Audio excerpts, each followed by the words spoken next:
بسم الله الرحمن الرحيم.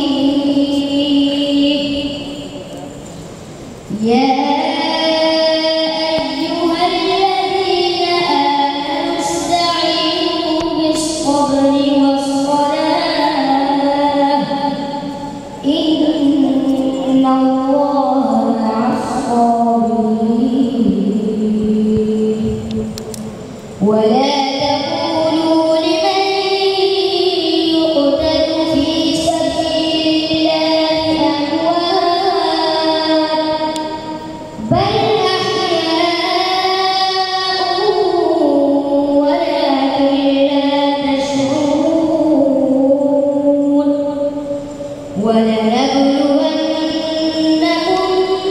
بشيء من الخوف والجوع ونقص من الأموال